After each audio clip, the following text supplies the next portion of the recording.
Good morning. Excuse me. Good morning. Good morning. And welcome to Cedar Lane, where love works.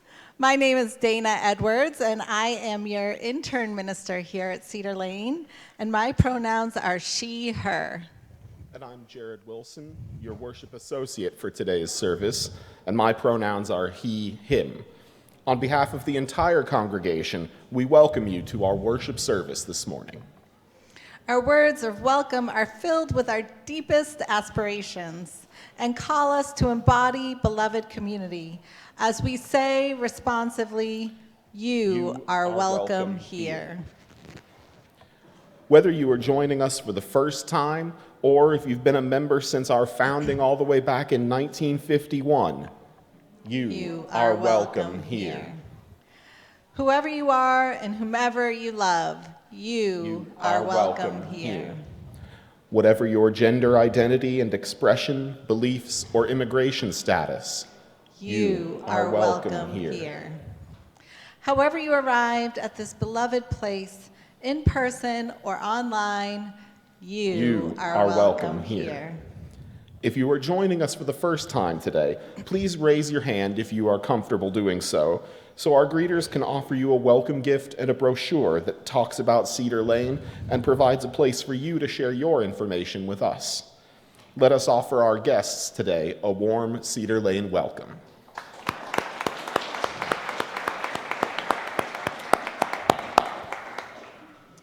I would like to draw your attention to the announcement page that provides a wonderful snapshot of the many ways love works here at Cedar Lane.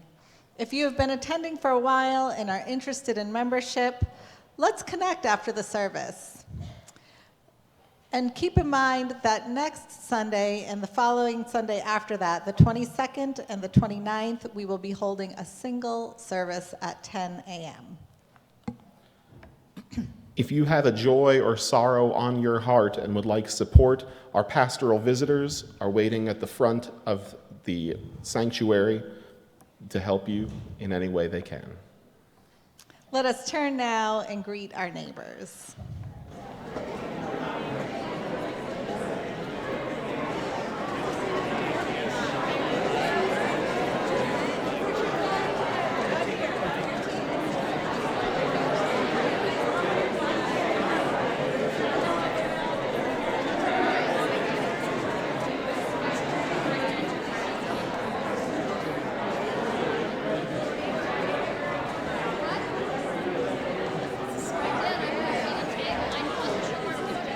Gathered here in the struggle and the power, Spirit draw near.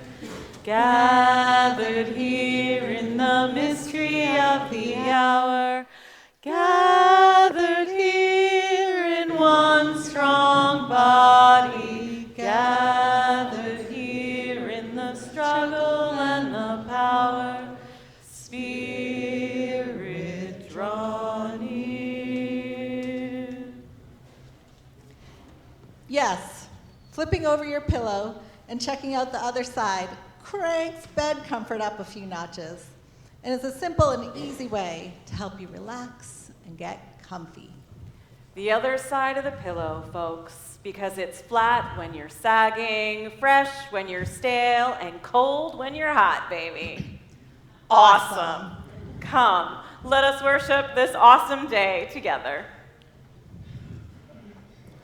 As Dan Coyle and Sheila Maher come forward to help kindle the chalice, symbol of our gathered community, please rise in body and/or in spirit to share in unison the chalice lighting words on screen.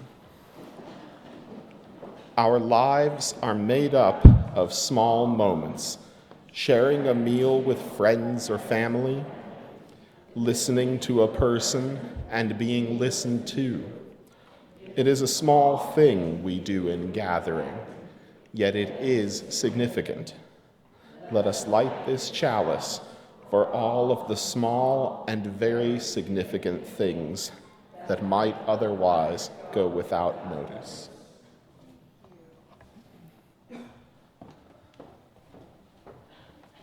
Please remain remain risen as we sing together hymn number 243, Jesus, our brother.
So is anyone in the process of wrapping gifts for the holidays?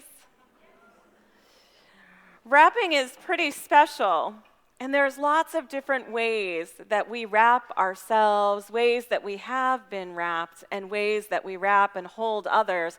Sometimes we are wrapped in a hug, or we place our arms around another person to wrap them in a hug. When we were gestating in the womb, we were wrapped in a safe, warm, comforting place, and as soon as we were born, we were wrapped up like a burrito, safe and warm and comfortable.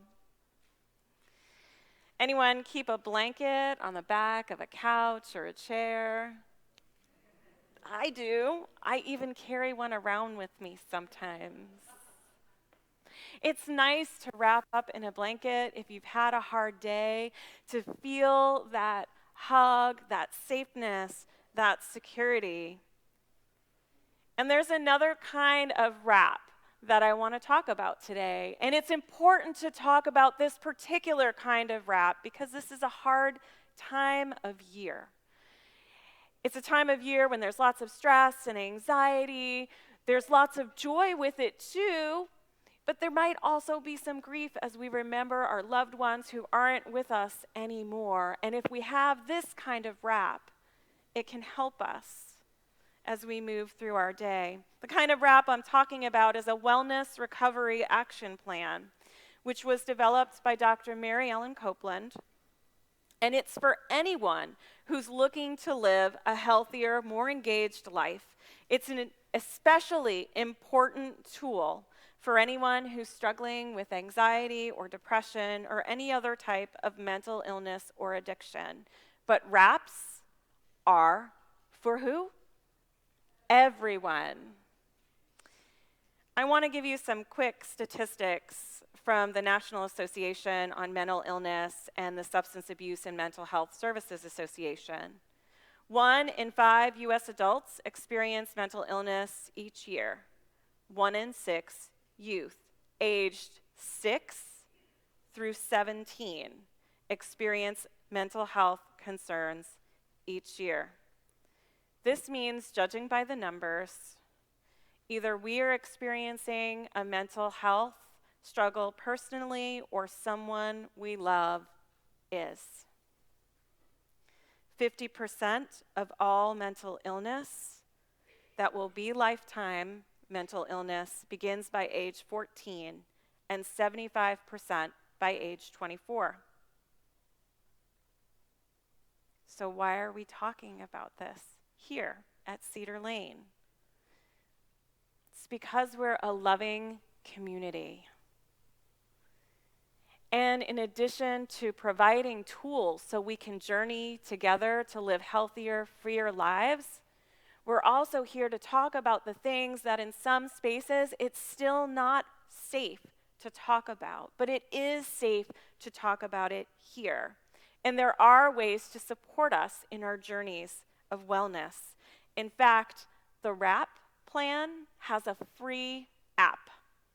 You can keep it on your phone, you can develop it with a life coach or with a teacher, a parent, a family friend, someone you love, or a therapist. It asks questions like, what am I like on my best day? So how do you know you're having one of your best days? Are you laughing and smiling more, or maybe something else? What do I need to do every day to stay well, stay healthy, and on track with my goals? So what are some of the things, just shout them out, that you might do to stay well, healthy, and on track with your goals? Okay, I've got gym, warm bath, eating healthy, baking. All right. We've been baking a lot here at Cedar Lane. There have been chocolates and treats and coming from all departments. It's been great. So think about what a typical day might look for you when you're on track with your goals and with your wellness.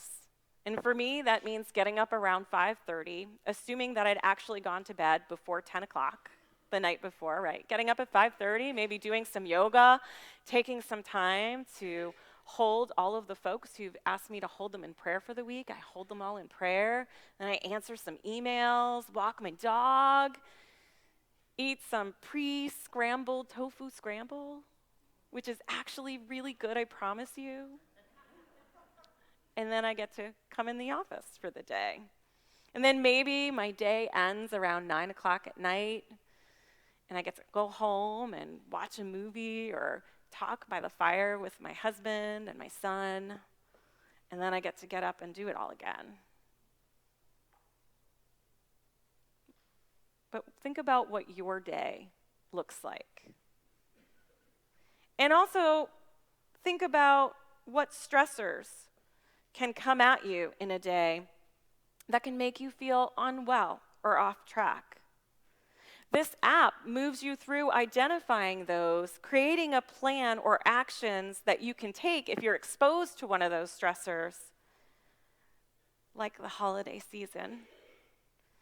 Something that can knock you off your goals and drive you to the cookies instead of maybe the extra serving of veggies. Especially for those of us who are watching our sugar intake. But this plan can help you to navigate getting back on track. It can be your blanket on the back of the couch and a warm cup of cocoa. And if you have any questions about the resources that are available in this county or in this church, by all means, come see any member of the senior staff team or a pastoral visitor. That's Dr. Henry Segrisi, Tim Atkins, myself, Reverend Abi, or Jen Morley, and of course, our pastoral visitors who are an extension of the ministry team. Being awesome takes all of us. Thank you. I invite you to rise in body or spirit as we sing Where You Go. We're going to sing the first verse together, and then everyone who is going to their classes today will go to classes.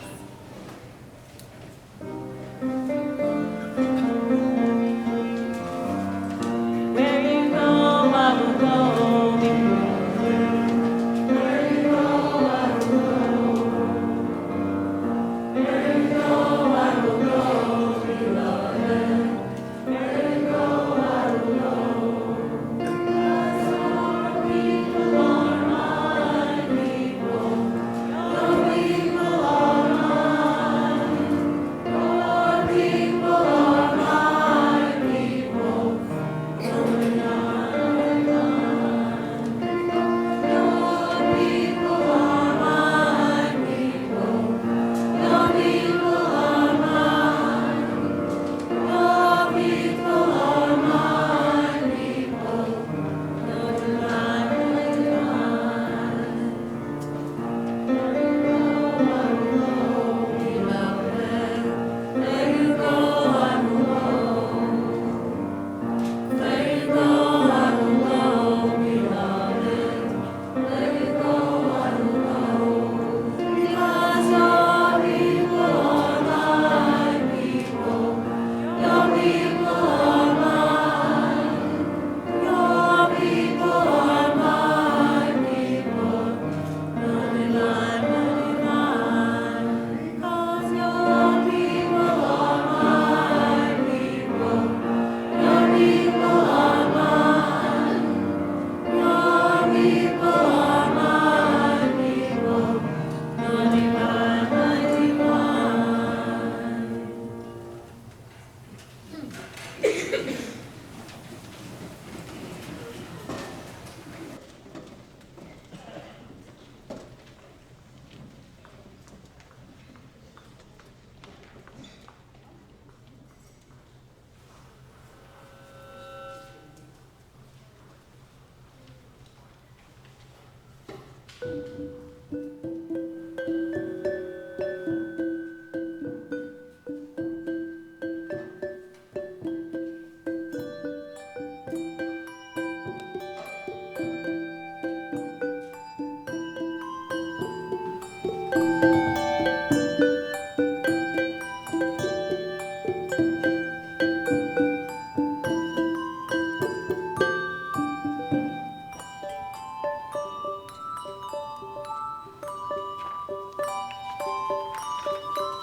That was awesome.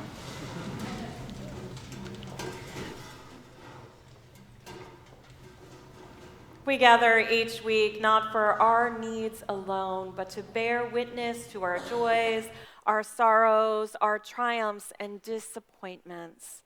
In this circle of care, we make space for life's complexities, the many experiences that both bless and break our hearts. Today, we come together with our hearts in different places to serve as companions on one another's life journey. I invite you to breathe with me into this moment, settling comfortably in your chair, settling comfortably in this space around you. This space that is made holy by your presence and the presence of all who are gathered here. And as you breathe into this space, allowing your shoulders to unwind, your feet to root into the ground, and simply breathe. Know that as I read the litany, you are invited to repeat the words silently or out loud. We hold you in our hearts. Fellow traveler, if you are living through the small and extraordinary milestones of life, we hold you in our hurts. Fellow journeyer, if parenting is your spiritual practice, we hold you in our hearts. Neighbor, if you are mourning a loss, if you live with or care for someone with grief or chronic pain, with illnesses seen and unseen, with mental illness or addiction, we hold you in our hearts. If you have suffered abuse or injustice, if you are a survivor, we hold you in our hearts. Our caring extends beyond Cedar Lane to all whose lives are lost or impacted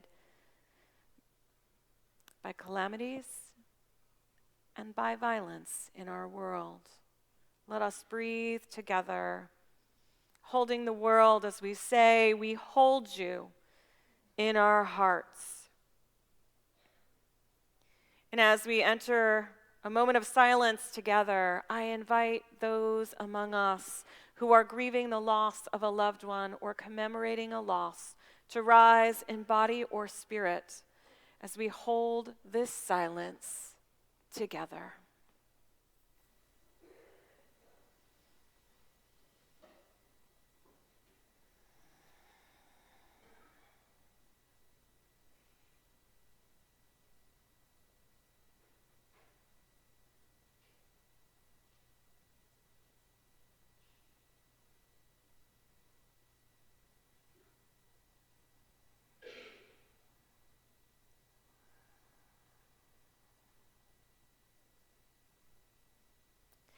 May all prayers be answered. May all hearts be restored. May the places where our hearts have been broken open be filled with the light and the warmth of community.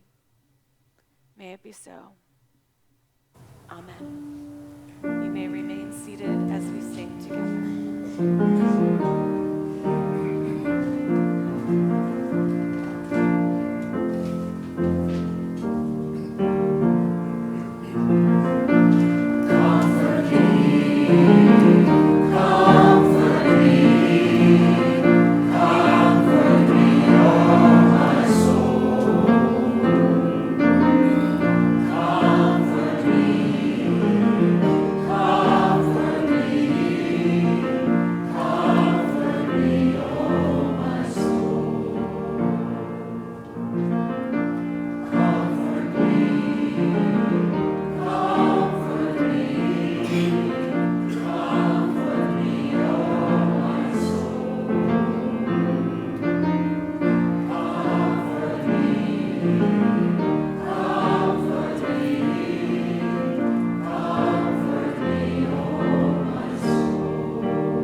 Sometimes we all get rattled. When bad news surprises you, painful memories flash back, or heavy moments turn your stomach to mush, it's great to fall into a warm and comforting pair of big wide arms. Shaking with sobs, dripping with tears, you snort up your runny nose and smear snot across their shoulder as that hug relaxes you and comforts you and helps you get through everything, even for a minute, even for a moment. Maybe there are "it's going to be okay" whispers, some gentle back rubbing, or the quiet silence of knowing that they are not going to let go until you let go first. As their steady arms support you and the pain washes over you, the hug gives you a warm glow in a shivery moment. So when you eventually pull back, smile that classic "I'm sorry and thank you" smile, and swipe the wet bangs off your forehead, you still might not feel great, but if you're lucky, you'll feel a little more awesome.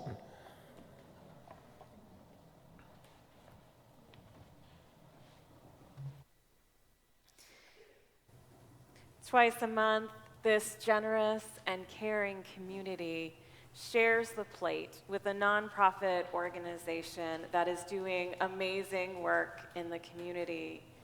And I'm proud to say that we are sharing the plate today with an organization that has been providing free grief support circles at Cedar Lane and throughout the county.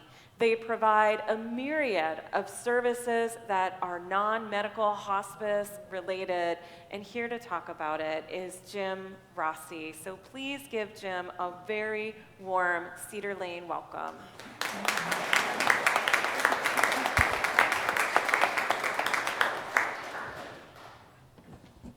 Thank you, Jim. Thank you.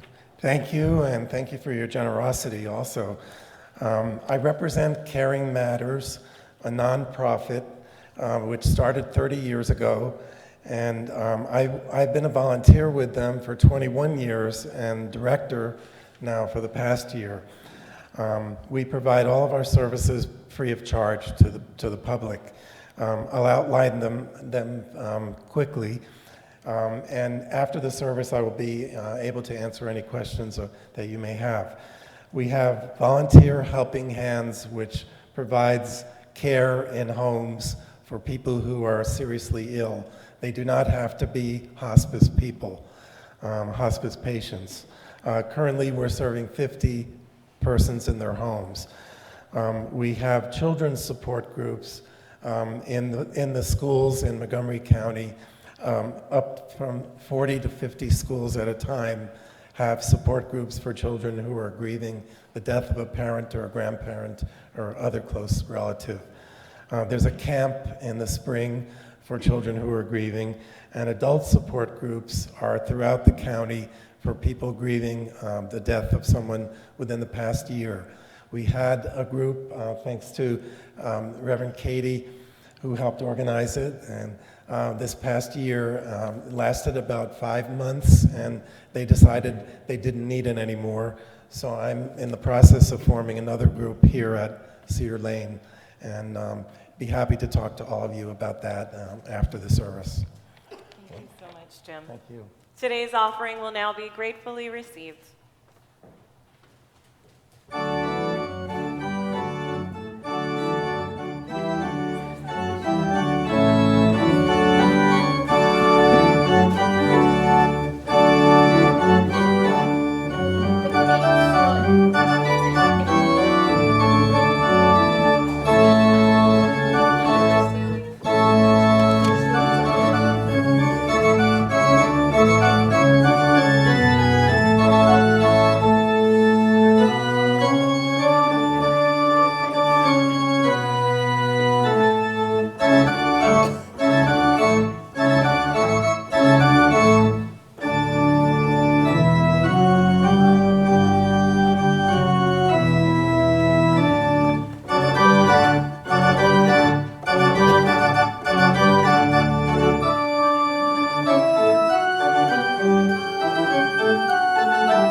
Thank you so much for that.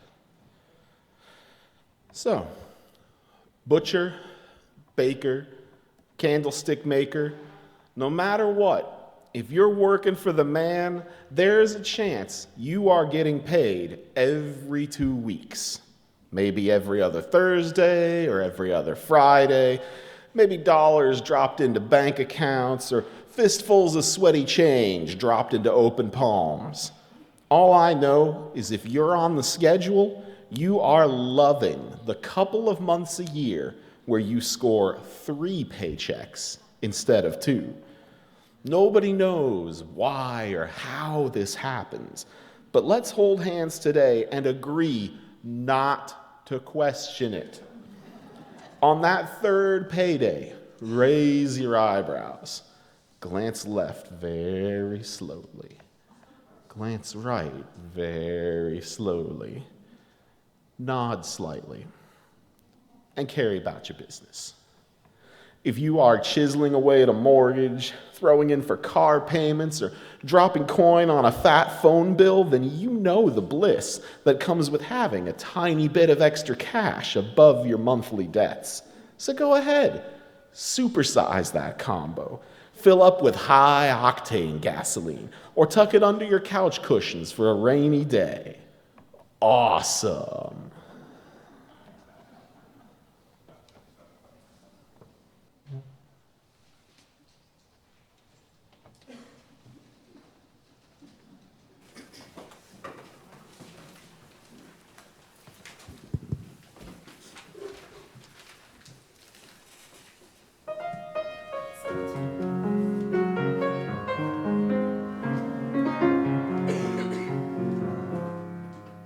With a mighty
Henry, Jasmine. That was beautiful, and I can feel the love reaching out.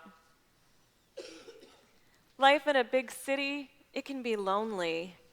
Friends scatter and splatter in all directions, and people dear to your heart fling themselves across state lines, borders, and deep, dark oceans. And while calling your friend has definitely gotten a lot cheaper, let's be honest, it's hard to line everything up perfectly for the phone call. There are time zones and voicemails. There's the general difficulty of jumping into someone's life even for an hour when they're in the middle of living it. Despite these issues, once in a while, you land one of those special 1 or 2 hour phone calls with a friend who's far, far away. If you're lucky, after the first 20 minutes of what's new at work, with the kids, with the folks, with the people that both of you know, but one of us knows better, it might fall into a healthy back and forth banter where it seems like no time has passed. That's the best part of the phone call. Joking like you're back in the dining hall at college before a long Friday night. Chatting like you're sharing a bunk bed and whispering on Christmas Eve. And laughing like you're still young and still married. Sometimes, if you listen closely enough, you can hear those smiles shining through the phone like laser beams. And they tug at your heart. And your brain lapses, and you enjoy some great times of loving a friend. Awesome.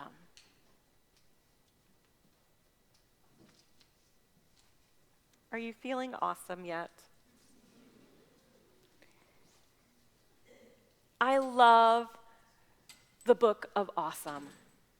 This book that we've been reading from throughout this service. It breaks my heart open. It makes me smile page after page, and I draw inspiration from it. Last week, we talked a little bit about the 6 sources that we as Unitarian Universalists hold up. And for me, this book fits neatly in prophetic words and deeds. It reminds me that awesome, that awe, is just waiting in the environment for me to tune into it, kind of like I could tune my car radio. Even if life circumstances aren't the most awesome in the moment, awe is still present on a frequency. Author Neil Pasricha, in his TED Talk about the 3 A's of awesome, actually addresses these not so awesome circumstances that he found in his life, which led to the writing of this book. He talks about the shift in the news in 2008 and 2009 because wars were happening, climate change was causing major worldwide catastrophes, and a collapsing economy was upon us. Anyone remember that? Anyone feeling that now? In the midst of this mayhem, his marriage fell apart. A month later, his best friend ended his life. Maybe you've had a time like this in your life when it seems like everything is crashing down on you from all directions all at once. And maybe that time for you is now. For my family, one of these hard times came not long after Pasricha's book was released. When my oldest son hit middle school, depression hit him like a freight train. He didn't exhibit the usual symptoms that I was trained to look for. He never missed school or asked to miss school. He had friends. He just started to spend more time in his room, which was normal or is normal for teenagers. When we enrolled the assistance of a therapist anyway, we tried to engage him, and before we knew it, we discovered that he was engaging in self-harm. When Pasricha recalls 2008, he claims that clouds began to circle him. He needed a way in which to focus on something positive that was happening. And this wasn't a denial of his circumstances, but he was being called to be fully present to life, including the awe, to tune his radio to listen to something awesome. And so he birthed a blog that had a whopping 1 person who paid attention to it in the beginning. That was his mom. And she had friends. And then his parents' friends started reading the blog, and on it went until the blog became a book and TED Talks started happening. After watching the TED Talk, my husband and I ordered the book and gifted it to our clinically depressed teen. We were grasping at straws, and I say this with all sincerity. We weren't sure he was going to make it, and we were hoping that something would turn the tide.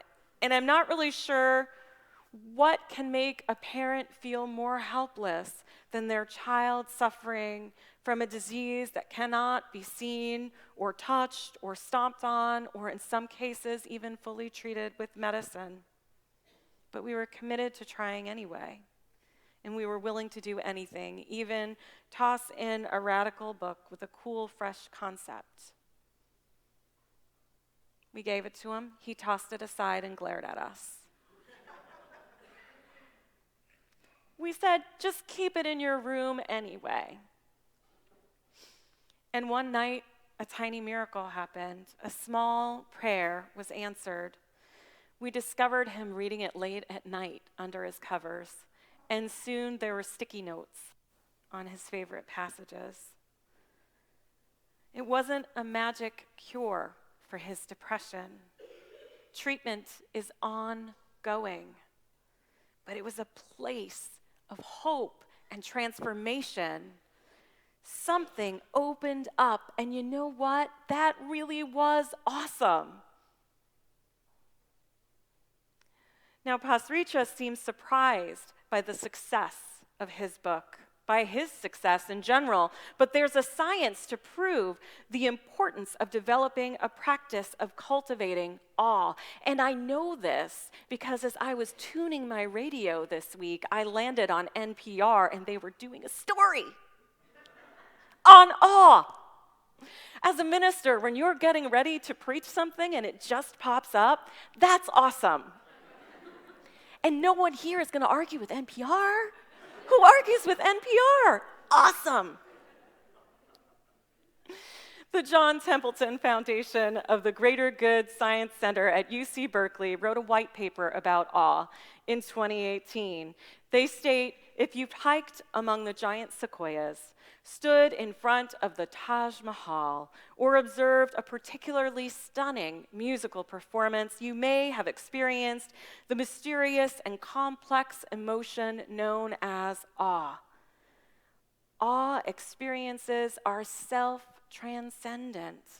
They shift our attention away from ourselves, and they move it to something greater than us, which benefits our physical health and can make us even more generous towards others.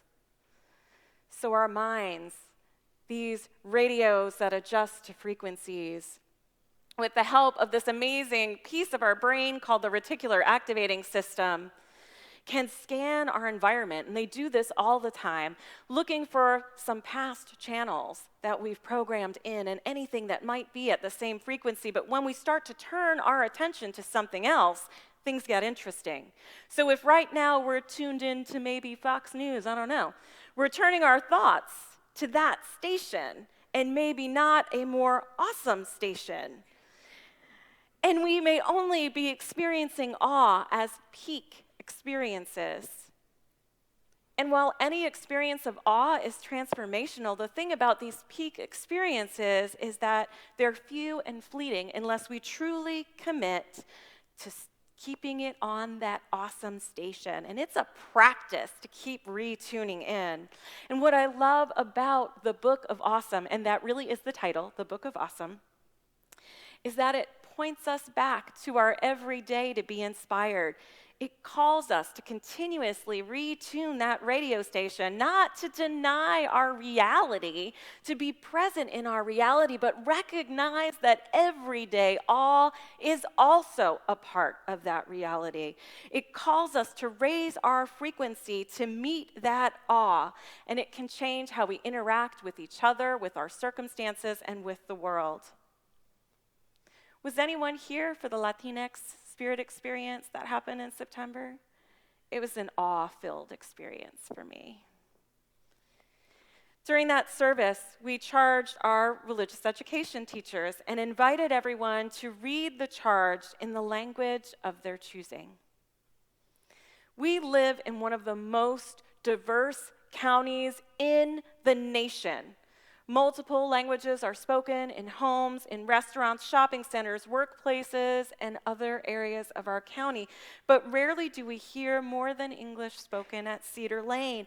But on that day, in that moment, a myriad of voices and languages filled the sanctuary.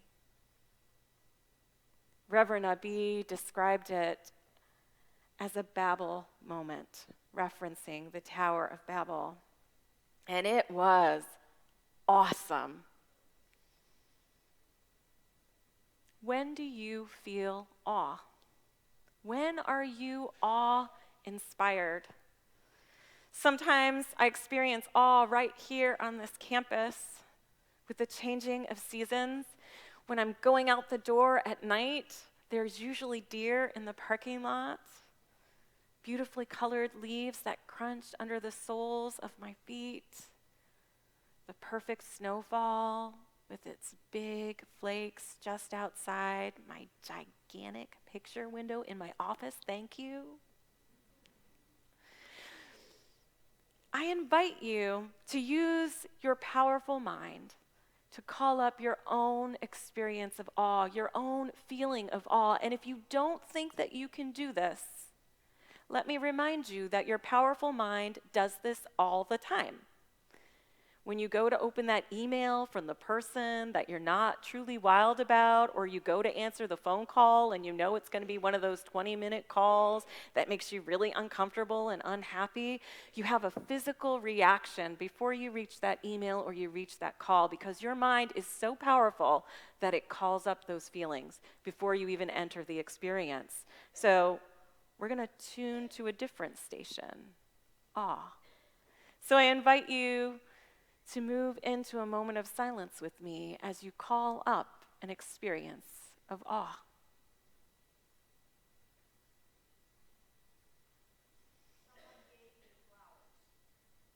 Someone gave you flowers, okay. So I invite you to breathe in your experience of awe. Notice how you feel in your body.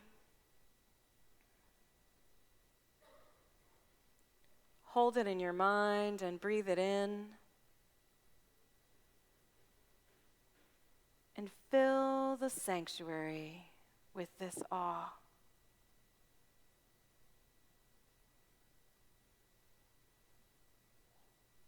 This is an awesome frequency.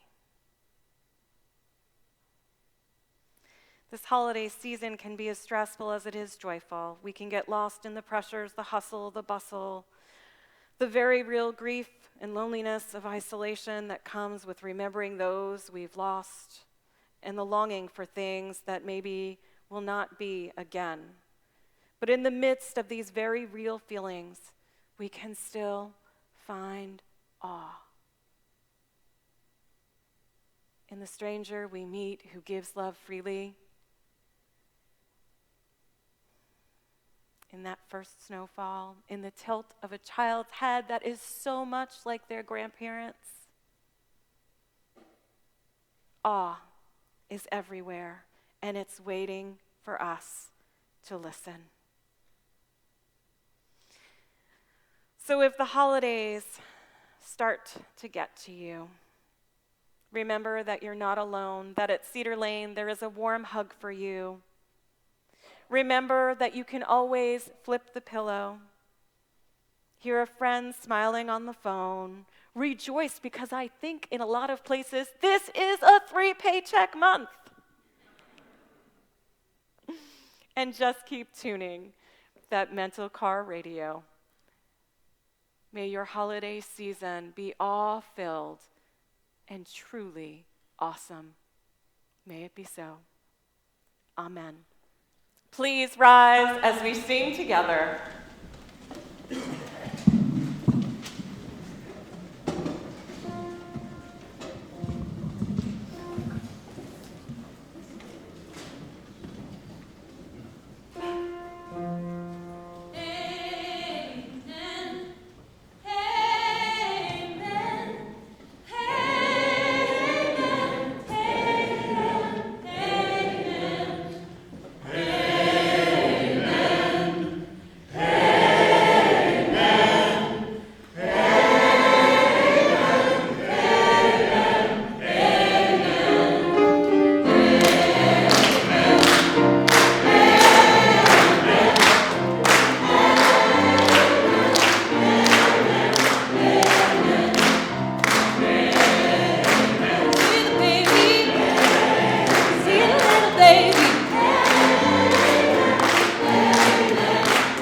This little light of mine.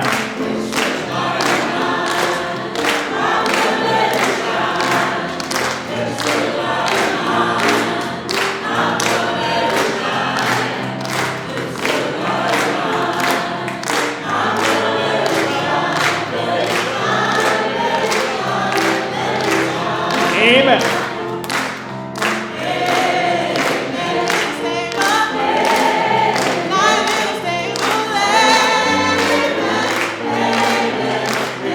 Everywhere I go.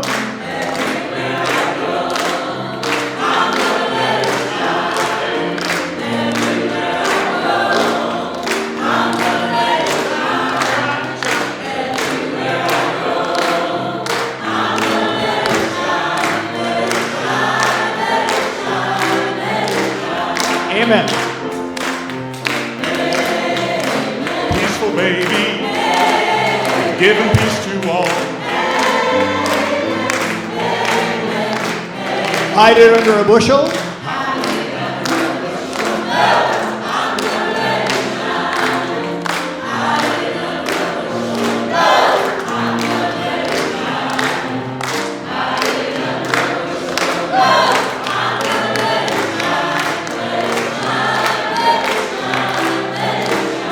Amen.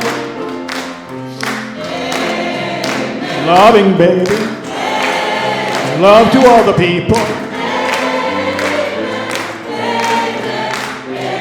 Building up a world.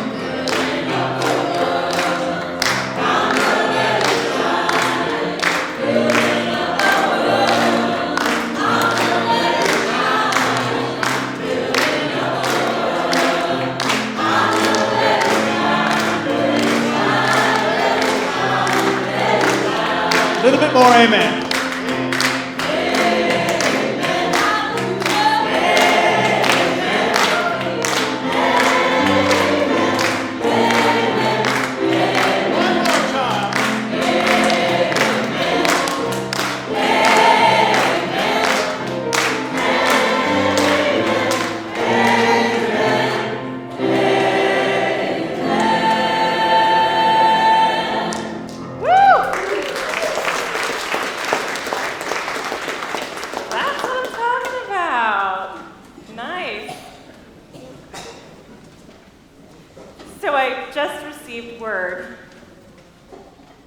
That the Faith of Pi campaign we're doing to support Sanctuary is at 99%. Yes. We're almost there in these final hours, and it's all or nothing. So we've got to get that extra 1%, but super close, and that's pretty awesome. Let us close with some final words from the Book of Awesome. The laugh echo is when you laugh out loud after suddenly remembering something funny that happened a while ago. You know this. It's random, and it's a hilarious event that can occur with family, friends, or for the bonus points when you're in a crowded place alone. We know laughing is really great for us. It helps protect our heart. It lowers our blood sugar after a meal, helps us sleep. It juices up our antibodies and blood flow, and it is a mini cardio workout that we can enjoy throughout the day. Honestly, have you never seen babies just laughing uncontrollably for no reason? They know the score and are probably just remembering something funny that happened before they came into the world. Folks, you know it, and I know it. We can learn a lot from babies. So next time you let out a big laugh echo in public, just love it lots. Because life is too short, my friends. Let's squeeze in as many laughs as we can get. Then at the end, when they call us old and gray and our bones feel more brittle and our hair seems like hay, how will it feel when we look each other straight in the eyes and bust out laughing? I think I know the answer to that. Awesome. Go in peace, go making peace, bowing to the everyday mystery. May it be so. Amen.